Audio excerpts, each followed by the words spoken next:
me conhece, eu sou a Bárbara Comparato, faço análises pós-jogos do Peixão aqui no canal pra vocês.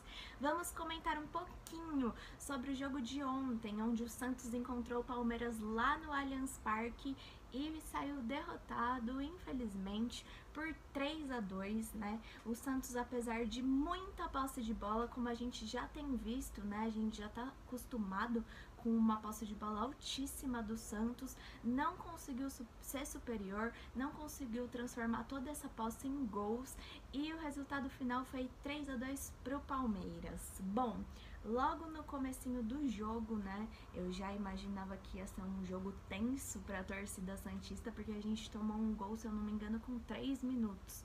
Até aí, esse gol foi anulado, vida que segue, mas eu já fiquei apavorada. Enfim, com 18 minutos, o Palmeiras conseguiu achar o seu primeiro gol numa falha do João Paulo, mas também eu não coloco toda a culpa nele, né? A nossa zaga estava defasada, a gente sabe que o Luan Pérez saiu recentemente, o Luiz Felipe, que apesar de muito questionado pela torcida, vinha fazendo bons jogos, foi suspenso, fez muita falta ontem, então ontem a nossa zaga era praticamente iniciante, né? Contamos com o Kaique, com o Danilo, que a gente ainda não tinha visto esses dois jogando juntos, enfim, na minha opinião eles são bem baixos, né? Isso foi a principal falta do Luiz Felipe, que é o zagueiro mais alto, enfim. O Santos tomou esse gol e logo 3 minutos depois tomou o segundo gol. E aí a nação já foi ao delírio, né? Acho que todo mundo ficou enlouquecido, chateado em ver esse resultado ali com tão pouquinho tempo do primeiro tempo, né? O Santos continuou tentando, insistiu pra caramba, só que os laterais do Palmeiras não deixaram o Marinho e nem o Marcos Guilherme jogarem como a gente sabe que eles gostam, com liberdade, com velocidade, né? Nada dava certo. Aí chegamos ao intervalo desse jogo trágico. O Diniz resolveu trazer mudanças, né, para o segundo tempo. Ele já voltou com o Sanches e com o Alisson na zaga, né? E, bom, o jogo continuou da forma que estava. Nada mudou muito com essas alterações, né? Mas entretanto, como a gente sabe, Carlos Sanches cria muito e foi ele que sofreu um pênalti, fez um golaço incrível, ele se igualou ao Copete, né? Agora ele tem 26 gols pelo Santos, é o maior artilheiro estrangeiro do Santos.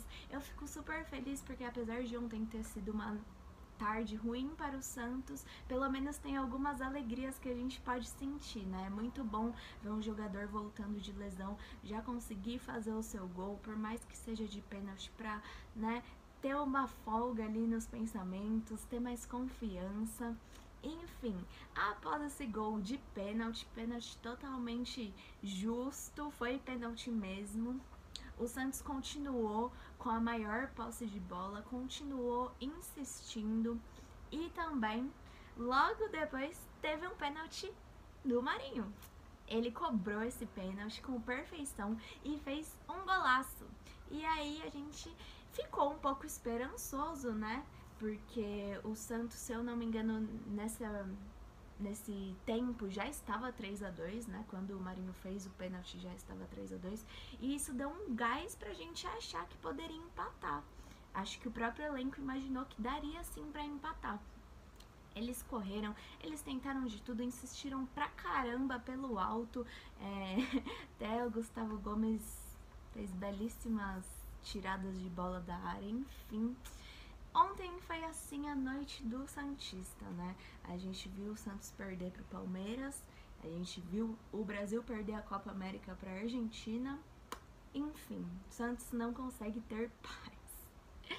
Mas a gente vê um Santos evoluído, né? Apesar de tudo que aconteceu ontem, a gente sabe que foram falhas individuais e que muito tem culpa desses percalços que a gente teve no meio do caminho, né? O Santos acabou perdendo peças importantíssimas. Eu não sei se vocês repararam, mas de titular do jogo da final da Libertadores contra o Palmeiras só temos o Marinho.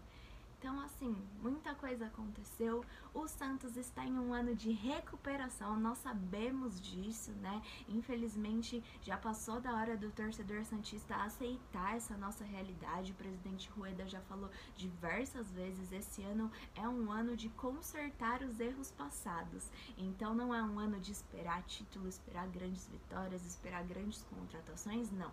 É um ano de esperar que o Santos se ajeite com calma, as coisas podem dar certo, porque no futuro a gente tem muito pra fazer, esse elenco pode brilhar, ele tá se completando, né? Eu gosto da forma como o Diniz tem tratado o elenco do Santos, apesar de algumas teimosias dele, volto a falar, pra mim o Pará não dá mais, ele pode ser experiente, ele pode ser o que seja que falam sobre ele, né? A gente tem que saber a hora de pôr no banco, porque não pode o Madison fazer uma excelente partida no último jogo e voltar pro banco, porque o Pará voltou da suspensão. Isso pra mim não faz sentido. Enfim, é isso, nação. Um jogo triste, um jogo pra ser esquecido. Nosso próximo adversário é o Independente na Sul-Americana. A gente espera que o Santos esteja um pouquinho mais organizado e que as coisas deem certo. Tchau, tchau!